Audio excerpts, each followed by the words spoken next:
have no words, man. Seriously, no words. What the actual fuck was that performance I just witnessed, bro? That was on par. Actually, you know what? It was worse than an Atalanta game. And before you say anything, hear me out. It was worse than an Atalanta game in a sense that at least, even though we scored, it was an own goal. And we literally did nothing the whole game anyway. At least the Atalanta game, I knew that no teams were scoring. But in this game, it felt like towards the end that they had chances to score. And it was like, it felt like it was going to be one of those days where you just concede a late goal and it just goes to shit. And the fans on the timeline start to just lose their shit because that was horrendous, man. Welcome back to my channel. Arsenal Shakhtar Donetsk review.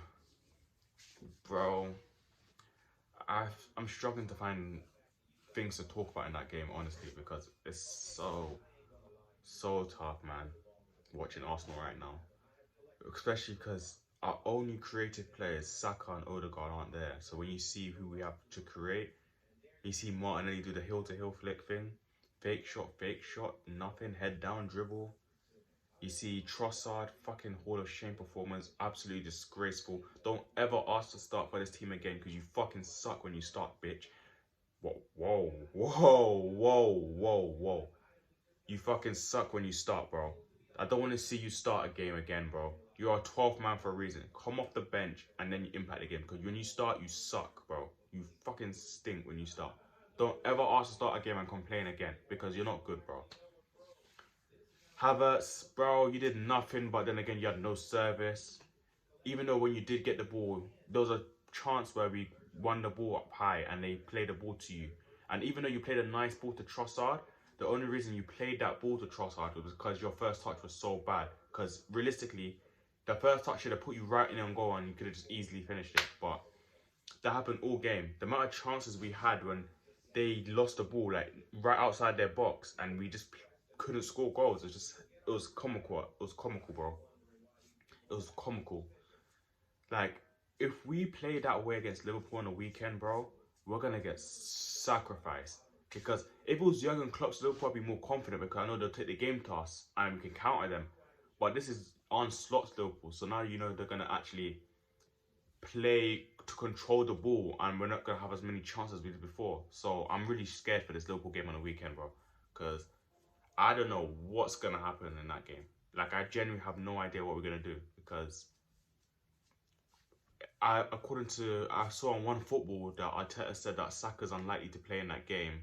So if that's an indication, even though Arteta's shown to be a liar over the years, if that's an indication, then we're not going to win the game because we can't beat Liverpool without Saka and Odegaard, our two best attacking players. That's not going to happen. So we may be cooked in that department, but sorry, back onto the game. Waneri. Why doesn't this guy start Ethan Waneri, bro? He tried a Marino, Partey, Rice thing at Bournemouth on the weekend. It flopped horrendously. So what does he do? He takes out Marino and he puts in Trossard. And he's had the worst game I've ever seen him play in an Arsenal shirt. This guy refuses to start Ethan Waneri and it's really starting to get on my nerves now because like you loaned Vieira and sold Smith Rowe, which all us Arsenal fans were fine with. We can take that. That's fine, bro. You can sell and loan them out because they were on our bench last season, rotten, not doing anything. But the thing is, if you're gonna do that, when Odegaard gets injured, you play the player that's most like him. You put him in that position, bro. You don't. Okay, 17. I don't care, bro. How many players nowadays are starting from young, bro? You brought this guy off the bench when he was 15 because and when people criticize you for trying to do something just trying to make it about you, you said that he's something special, which is why you brought him on at 15. So that's the case. He's 17 now. Every time he comes onto the pitch, he does well. Start the kid, bro. He's the only creative player in our midfield right now. And we don't create anything. So play him in midfield so we can see what he does in the game. The one time you started him, albeit it was against Bolton.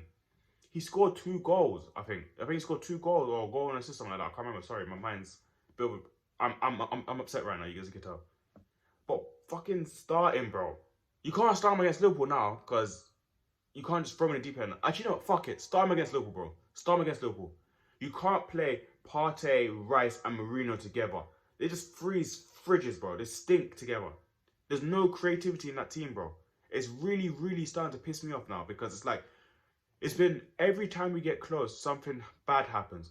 I don't want this year to be the year where we drop off massively. And then we end up like not in the title race. We're going to be top 4 anyway. But if we're not in the title race, the season's going to be really, really bad. As you can tell, I'm starting to lose my mind a little bit because every time I'm trying to review the Shakhtar game, I keep going on tangents about later on in the season. But it's just really, really annoying to me because it's really hard to take right now because it's like every time it feels like we're getting close to something good as an Arsenal fan, something else happens. Calafiori injures himself. He got injured on the grass, his bad step, but he injured himself because he tried to run through like 2 people. Just pass the ball, bro. Pass the ball. He doesn't pass the ball. Hurts takes a weird step on his leg and he's injured and he's out the Liverpool game. Ben White, we have no idea. I have no idea if he got subbed off at halftime because of the yellow card or because of injury. But if he's injured as well, that's Ben White and Calafiori injured. Timber hasn't trained. So that's 3 fullbacks out against Liverpool. I'm tangent again. Sorry, tangent again. On to the Shakhtar game. Shakhtar. The forward line, Jesus, is one of the worst finishers I've ever seen as a striker. How dare this man come to Arsenal and say, I want to be a number 9, when he's literally one of the worst finishers I've ever seen as a number 9 in my life. On my life, Eddie Nketiah is probably a better finisher than him. Like, if they both go 1-on-1 in the box, I'm trusting Eddie Nketiah to finish it over Jesus. He's a shocking finisher, bro. That chance he had, I don't know how he hasn't scored that. I could score that. Big man saying I could score that. He's so bad, bro. Martinelli, you know he's dead. Martinelli and Trossard, yeah, these guys compete every game to see who's the worst player. This time, Trossard won that by a country mile because Martinelli was fucking horrendous in this game. But at least he put in like 3 balls that could have been assisted. Like, especially when they enter Rice, where he misjudged the flight of the ball and ended up just sticking his leg out and ended up just running onto it and heading into the goal. But he you know, Martinelli tries, but he's shitting it. He's not good enough to start for Arsenal. He's not a good enough starting caliber winger. We know that. But Trossard, bro. Anyway, Rice, Partey, average. Rice is not as good as he has been last season. Just not as good. Partey was really good. He's been way better than Rice this season, and that's a shock because Partey, it felt like the end of last season he was finished at Arsenal, but he's been way better than Rice. As for the defence, the Ben White, not a good first half at all before he got sent off. He made a mistake and let them go through on goal, and he hasn't been the same this season, man. Pre-injury, he was average at best. Post-injury, past 2 games have been shocking. Saliba, not a good performance as well. Giving away the ball too many times, too many lunges into missed tackles, not as good as he was last season either. It's like every time, it's like as soon as he got the Real Madrid links, especially as soon as he got the Real Madrid links, he's been bad. Because before the Real Madrid links a few weeks ago, he's been immaculate. But now, since he's been linked to Madrid, and ever since Rudiger did that interview with Culture Cams and Harry Pinero, he's been dead. He's like he's trying to get himself in trouble so he can get sold off to Madrid, bro. But, you know, I'm taking a piss there, but you know what I mean. He hasn't been good since the Real Madrid links came out. Gabriel has been better. Gabriel was better than Saliba in this game. Average performance. Didn't do anything great. Didn't do anything wrong because we had most of the ball. Calafiori, you already know what I've said about him. Not good performance at all. And injured himself, so as sad as that is, that's on you as well. David Raya, he didn't really need to do anything in the game. He didn't really need to do anything in the game because he didn't have any chances until the end. But then he made some good saves, especially the one where when you watch the replay of the shot in the 90th minute and you see the movement of the ball, so to get a strong arm and push it out for a corner was good as well. But I also need to talk about the fans in the stadium. That atmosphere was so shit. The only times I heard Arsenal fans make the sound, and hey, it may be because I watched it on TV and not in real life that it didn't sound as loud, but the only times I heard Arsenal fans make noise was when Shakhtar fans made noise. I did try one up with them because they know that if Shakhtar make more noise than them, then it's really bad. But Arsenal fans didn't do nothing that whole game. I couldn't hear nothing. It sounded like a pre-season game. It sounded Emirates Cup. It's kind of that level of that bad fandom. But yeah, man. Shakhtar 1-0. We're fourth in the league, in the Champions League table right now. We're gonna drop down a few places off the next fixtures tomorrow and Thursday, but I'm really, really worried about Arsenal this season, man. Because Arteta better win a Premier League title or a Champions League. He has to win a major title or it's time to go, bro.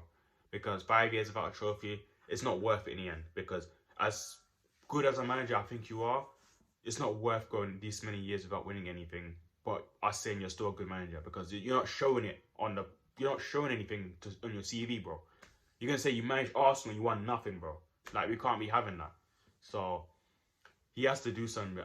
This season is a really big season for him because you signed a big contract, so you acknowledge that the transfer window was good, bro. You acknowledge that you were fine with that shit transfer window. And I didn't even mention the guy that came on, Raheem Sterling. You mentioned how you wanted him, but you clearly did not want him because every time you never play this guy, bro. You play Jesus over him when Jesus is not a winger. You mentioned how much of a good signing it is. You take him off instead of Trossard, who gave away the red card for Bournemouth game. And in a Champions League game against Shakhtar, who aren't good, you don't even start him. You start Jesus, who dropped to disaster class as well. So you didn't want him anyway, but you signed a contract because you were fine with the transfer window. So this is all on you. It's all you now. You came 2 points behind Man City last season, and the biggest player we signed in the transfer window was Mikel Merino, Real Sociedad's third best midfielder. So this is all on you, Mikel. Seriously, this is all on you now. There's no excuses this season, bro. You don't win a major trophy, you're out, bro. You're out, fam. You're out. You're done, bro. So you better get it done, bro. Because I love you, but I can't love you when you're not giving me nothing back, bro. You have to give me something to love, fam. I can't just love the North London Forever song before the game starts. I can't just go on and love, we tried hard, we came so close to being Man City. No, fam, you spent more money than them in the last 5 years, fam. You spent way more money than Man City have in the last 5 years. Win the Premier League, bro. Champions League's a pipe dream, but win the Premier League because you have to, or else you're gone, bro. Yeah. As you can tell, I'm pissed, bro. I'm pissed. We won the game. I don't care if we won the game. 1-0 against Shakhtar Donetsk at home after that shit performance against Bournemouth. You need to fix up and do better. You better win against Liverpool on the fucking weekend, bro. No draw either. You better win that game or it's going to be really long this season. Because Liverpool look better than us and Man City are already better than us. So it's long, bro. It's long. Anyway, that's it for this video. If you can like, comment, and subscribe, that'd be really appreciated. And next video will probably be, I don't know, but Arsenal play what, Sunday? So maybe Friday, Saturday for the Liverpool game. I don't really have a lot to say on that game though. That's the thing. But you know, Friday, Saturday, tap the notification bell so you know when my videos come out. But yeah, wait for around those times for the game, for the preview for that game. But yeah. Once again, like, comment, and subscribe. This has been your boy. I need to lie down, man. My head hurts after this game. So, see you guys later. Peace.